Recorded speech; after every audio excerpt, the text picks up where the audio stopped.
So, good morning. And as I said, I wanted to do a couple of podcasts in the next couple of days to make up for the period of time where I had laryngitis and I wasn't able to do them for you. And I thought that the first one that I would do, the most important one that I would do, would be about finding yourself, branding yourself, determining your niche, so to speak, and about avoiding I think, the huge pitfalls that most people fall into when they're trying to create a profitable business. So, um, the franchise that I had belonged to, and of course we never named names, um, was successful for a simple reason, which is that at the time, a lot of martial arts schools had gotten to the point where they were having successful children's programs. Excuse me. But they were not having successful adult programs. And there's a lot of reasons for that. And I'm not necessarily want to go into those reasons right now. But one of the things was the observation that people had become aware that kickboxing was a good exercise, or kickboxing format was a good exercise. And so, the Tabo had already come out, and women's magazines started having articles about do kickboxing. And so the fitness angle was used to bring in adults. So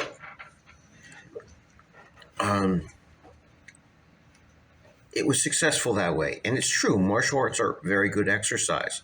And I always tell people one of the reasons that martial arts works as an exercise is if you join a gym, you're basically doing the same couple of exercises over and over and over again, and at some point it gets boring. Whereas a martial arts class can be completely different each and every time, even though you're doing sort of basically the same techniques. There's different combinations, there's different drills, there's different ways that we work out. So I also point out that I pointed this out numerous times. At one point, we had a client. She was a VP in a very large corporation. She had a lot of money, so she was doing group classes and she was doing personal training. And, perfect kind of client. Had disposable income, wanted to, feel good about themselves, was willing to spend money. And one of the things they said was, well, if I did a martial arts program, I'd go into a class and they'd put me in a uniform and I don't know if I'd feel comfortable in it. Women, she said, are concerned how they look and how things feel. Some things feel tight, some things feel don't. I can wear what I want to wear when I work out. So there's an advantage to fitness. Kickboxing is an approach. I hope everyone, when you bring somebody in, and again, I have to do separate podcasts on each of these, but I hope when you come in, you have them fill out a form to give you some basic information. And I hope after the class, even if you don't do a sale, even if you do just a soft sale, that you do an interview and get a sense of things. I do think as a trend, fitness kickboxing, doing kickboxing just as a fitness exercise, I think it's on the wane. But being healthy and exercising is not on the wane.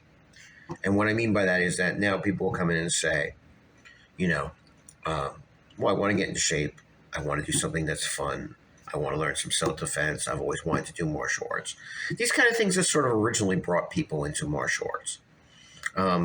Why martial arts was successful until that period in the late 80s and early 90s, when this franchise that I was in got started, where people were starting to lose adults. And some of that also, like I said, was that we lost that Oriental mysticism.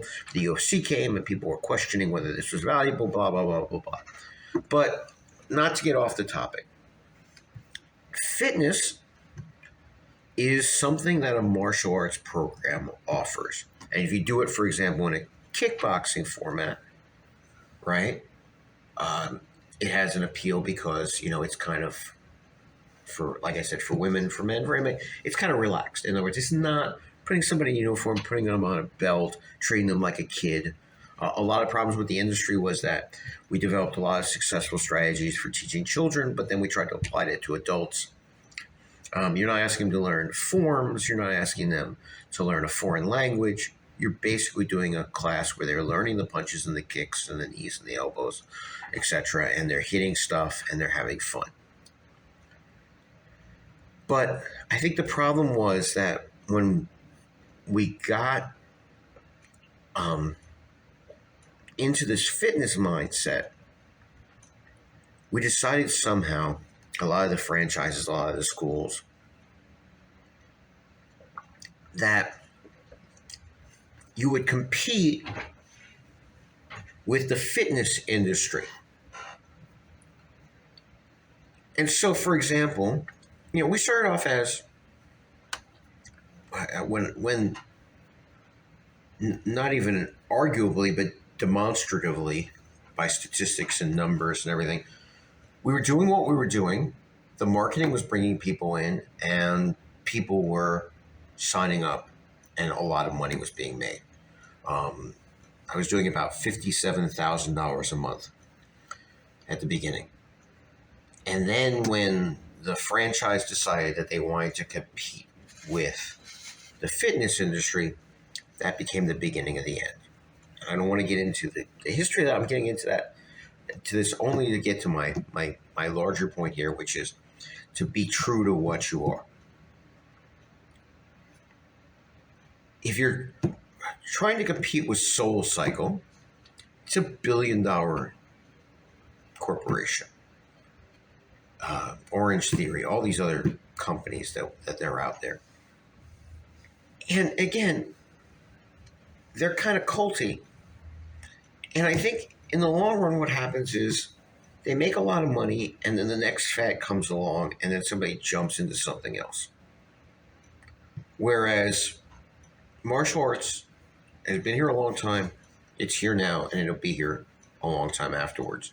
And you should be thinking that this is your long-term business, as opposed to somebody that some people, the people that they're successful, they're making money, but what they do is they jumped onto one fad, they jumped onto the bicycle fad, and then jumped onto the bar fad, like this thing like the ballet people do where they get on a bar and they stretch, and then there's the Pilates thing. But if you're really that kind of person, I don't think you'd be watching me. You're a martial arts person watching me, right? You want to run a martial arts school, whether it's kickboxing, Muay Thai, MMA, karate, judo, jiu-jitsu. Again, we're in it for the long haul. And we don't want to compete with multi-billion dollar corporations. And we don't want to do fatty things like, Coachella nights and all this other stuff. It brings a certain kind of person that it's short money. Get somebody that's going to be really hot about it for 6 to 8 months and then move on to the next thing. That's not necessarily what you want. Be what you are also. I mean, I've mentioned before that there was a time, maybe they still do it, but I only know my own personal experience. At one point I said, well, I'm going to join one of these companies that provides business support to the martial arts schools, the so-called gurus. And I pointed out that they would send you, it used to be like a CD. Every month you get a package, and there'd be like ads for you to use and advice, and they'd send you a CD, and CD would have stuff like, this month we're going to teach you how to teach a Kali class, or teach you how to teach a Tai Chi class. And I always thought, I instinctively knew, immediately knew, something dishonest about this. I mean, it's unethical to be like, well, I'm a Taekwondo person. That's great. Don't try to be a Tai Chi person. Don't think that looking at a DVD makes you a stick fighting person. You're going to offer a class because, that'll keep people's interest. And it's fake. And I tend to think in the long run, people feel through fake. And I always point out, look at people that are successful in any industry and learn the basic lessons that have nothing to do with your industry. And so, for example, one of the people that I follow tremendously is John Taffer, the bar rescue guy. And he pointed out that in one episode, and actually the episode that revolved around the bar that he redid that became then probably the most successful person that he's ever, quote unquote, rescued. And one of the central lessons from that episode was that imitations underperform the original. And I said, look at Tabo.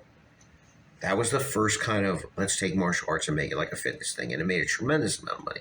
And I pointed out that Billy Blanks, because he didn't have the money to do this on his own, people came in and did that first program with him, and he only made a percentage of those profits. So years later, he tried to do the project on his own. Same guy with the same product. I mean, obviously, he had to kind of rebrand it because he probably didn't have the legal rights to everything. But he rebrands it, and he's not as successful the second time around, even though it's the same guy. So I watched all these people trying to be Tabo, and it, it didn't work.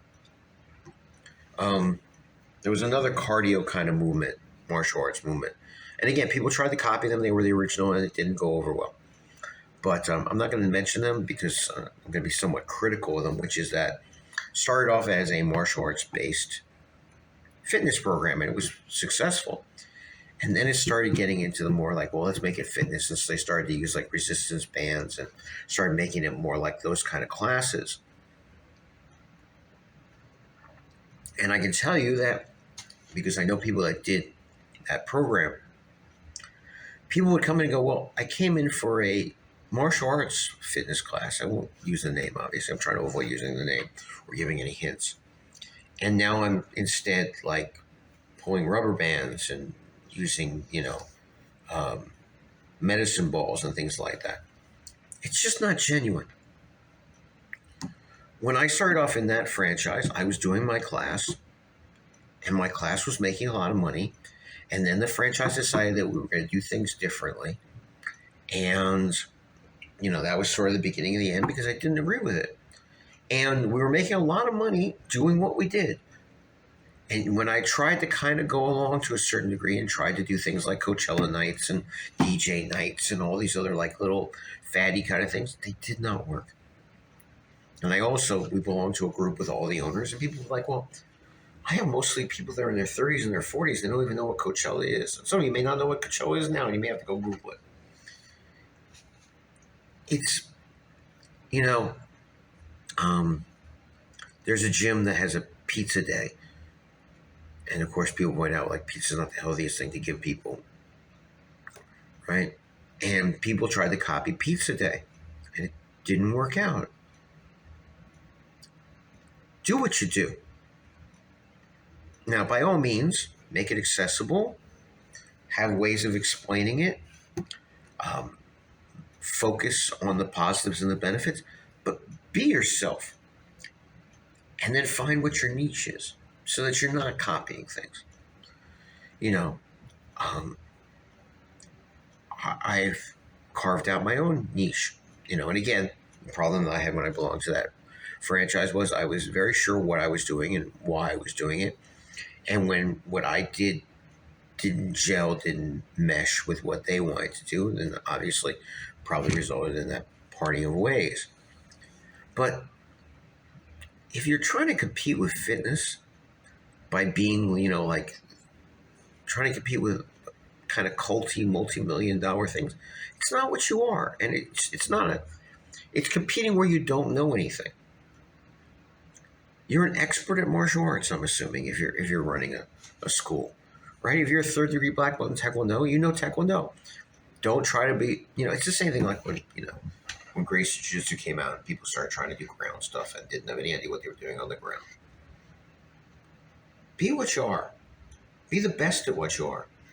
And also find that niche, because you have to define your niche and then explain to people. I mean, again, this is going to go into another subject, which is how do you market yourself and everything. But, excuse me. Find that niche. Find out who you are, where you are, what you're doing, right? And then that'll be your niche. If you're trying to jump into, like when people try to jump into the Tabo market, I'm going to try to do like an aerobics class with martial arts in it. Well, you're also competing against a billion other people. Why not be the only person in your town or city doing what you do? Now, again, that doesn't mean that I want to avoid the scarcity mindset. And I think that's the second podcast that I'm going to do this in the next couple of days, because we need to talk about that and about your mental focus and avoiding the pitfalls of that. But certainly, like I said, taking the John Taft, for example, don't try to just copy something else. Be genuine, be yourself. So I hope that comes through. And if you have any questions, please post them.